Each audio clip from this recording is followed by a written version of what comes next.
مكان جديد. النهارده ان شاء الله شغالين في الشقه المعرض اللي هي جنب مقاولين العرب بالظبط، تحديدا في طنطا.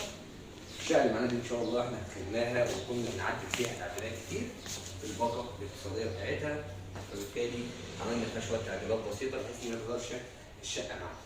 اول ما دخلنا الشقه كان فيها جبس بلد شلناه وعدلنا في الشقه، عملنا في الجبس البورد كانت معانا الشقه حضراتكم شايفين.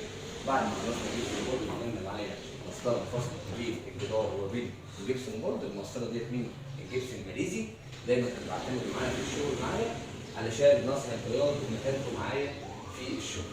تاني جزئيه معايا عملت معايا البارتيشن ده، عملت معايا حجر في الجزء الكبير وكذلك حجر في الجزء الصغير 3 مربعات، وحطيتهم معايا في خشب السي ان سي بالغرض اللي حضراتكم شايفينه، مع بيت نور داخلي حدد معايا على الحجر بالشكل اللي حضراتكم شايفينه. كذلك الاسبوتات كلها بالكامل معايا 3 الوان، ده اول لون، ده تاني لون، ده تالت لون. الاسبوتات كلها بالكامل 3 لون علشان كل ما ازهق من اللون اغير اللون التاني. كذلك الشبابيك عملناها لون جديد كله بالكامل مع تنظيف الشقه كلها بالكامل ودهان النقاشه. بعد كده عملنا السقف رقيقه وبلاستيك عاده في الجدران. كان في اول الشقه معانا اول ما دخلناها كان في جزء الليفنج ده كان محطوط الترابيزتين دول او الركنتين دول مع الجزء بتاع السفره، حفاظا عليهم نظفناهم وبعد كده غلفناهم عشان نسلمهم للعميل بالنظافه اللي قدام حضراتكم ديت. ده بالنسبه للريسبشن معايا في الشقه دي. تاني جزء معايا هنخش على الليفنج. طبعا الوشاش جبناها تقريبا نفس لون الجدار علشان ما يبقاش فيه اختلاف في النظره بتاعتها. ده الليفنج كله بالكامل. طبعا كان فيه الركنه دي كانت موجوده برضه غسلناها وغلفناها بالشكل اللي حضراتكم شايفينه علشان نسلمها للعميل بالنظافه بتاعتها زي ما كانت بالظبط. السقف معايا قدام حضراتكم ده التصميم جبسن برضه كله بالكامل مع جزء خشب سي ان سي في المنتصف تديني نظره جانبيه في المنتصف مع الاسبوتات كلها بالكامل 3 لون علشان برضه اغير اللون اللي انا عايزه.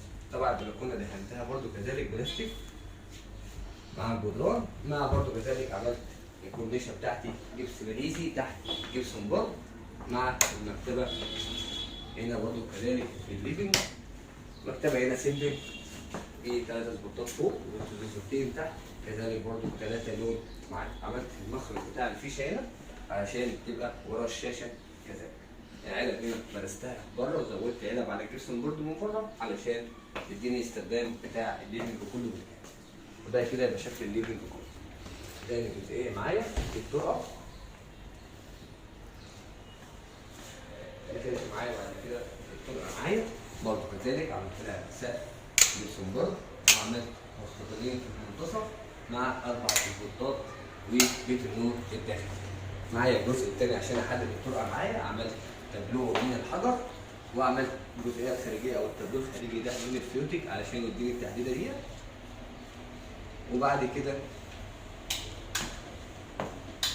ده الشكل بتاع الحجر طبعا في الضلمه يديني شكل جميل بالشكل اللي حضراتكم شايفينه ده النظام. طبعا الاسبوتات كلها زي ما انا قلت 3 لون علشان تديني الشكل الجمالي. وده كده شكل الطرقات كله بالكامل معايا. بالنسبه بعد كده للحمام، الحمام هنا ركبت له شفاط ما كانش فيه شفاط وعملت جزئيه من الجبسن بورد في الحمام فوق الباب فوق المرايه، وركبت معايا في المرايه التاتش قدام حضراتكم ديت. ده الشكل بتاعها طبعا في الضلمه ما تبقاش شكلها شيك بالمنظر اللي حضراتكم شايفينه. معايا الاسبوت في المنتصف برضه كذلك، ونظفت الشقه كلها بالكامل للعميل علشان تواجهها على الاسم. هنا معايا المطبخ ركبت فيه بعد ما نظفت المطبخ كله بالكامل برضه وبعد مع تنظيف الشقه. هنا ركبت بس شفاط في الشباك بتاع المطبخ اللي حضرتك شايفه ده بالظبط علشان تديني تهويه. طبعا اهم حاجه كان بقى في الشقه هنا الهدايا في الشقه تقريبا في صف فيه عميل عشان ما يبقاش فيه اي حاجه صغيره معاك. بعد كده كذلك الارضيه او اي حاجه موجوده في الشقه بحاول احط له عليها قدر الامكان.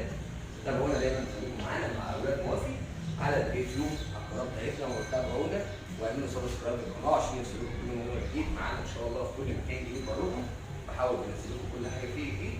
وعلى الفيسبوك باسم شركه اولاد المصريين التشكيل المتكامل. خليكم دايما متابعونا مع اولاد